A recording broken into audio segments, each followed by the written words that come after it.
first exciting thing is that I got my new DSLR.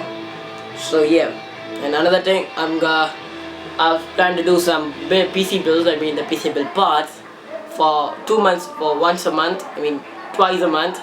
So that will be sure. What's up guys, this is Tech Taro here. Today is a budget PC build. Sorry, ultimate gaming PC build this time. So this is the second thing of the month, January. So let's begin.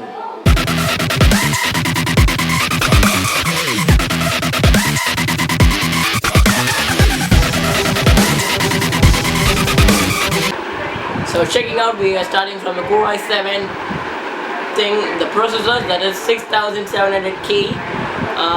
We are big, and that is an analog processor because analog processor will be easy for overclocking.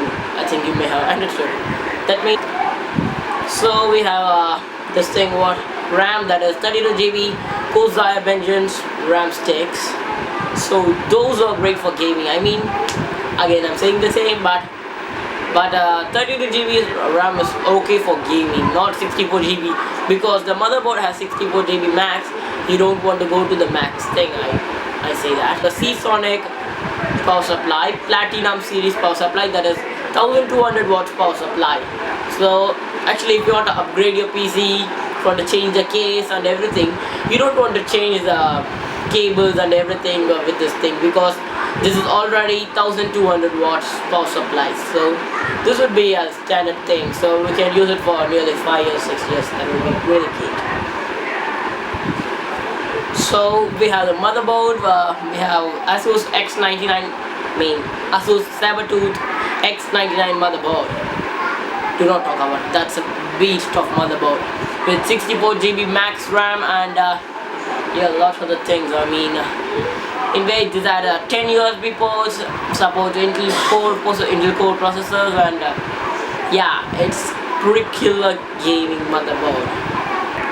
So for coolers, I'm picking up the Corsair H100i coolers. That is beast, you know, that has two high-speed fans, actually 20mm fans. We got the HSD, that is the Western Digital 2 TB HSD, and for SSD, Samsung 512 SSD for installing OS. That would, because that would dramatically that will increase the speed of other thing. Here, what do we have? GPU, no need to talk about gaming PC, because GPU, what comes to your mind? That is the asus GeForce GTX Titan X. Just one lakh. Kidding, because yeah, I think one GTX Titan X is enough. For people get 3 to 4 of them, but I say one is enough for one single monitor gaming, ultra wide gaming.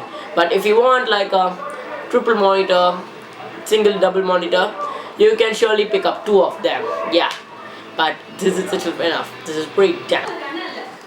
So for the case, I have picked up the Cooler Master Case 5.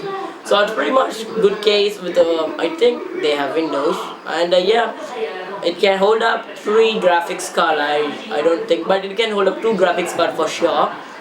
And other things, I think they have included a fan. I'm not confirmed with the case they have included the fan or not. If they have included, that's great. And so that has pretty much space for holding a graphics card, and it supports ATX motherboard.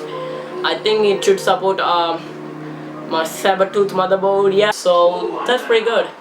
If you want, you can attach LED lights. I didn't find any LEDs for CPU actually. If I find, I'll drop a link in the description. So other thing, and one more thing that is coming in this month, that is the parts for PC. I have already let one of the thing, one of the budget PC. So if you want a budget part for them, for the PC budget parts, I mean, I'll give up something like the monitors, mouse for budget. That means the best monitor for budget. So I think, and I'll be also putting up the ultimate gaming PC, ultimate PC parts. I mean, computer parts, that mean like monitor, ultimate gaming, ultimate keyboard. So I'll be dropping everything, not in the description. I'll be making it as a separate video. So thank you for watching. See you in my next video.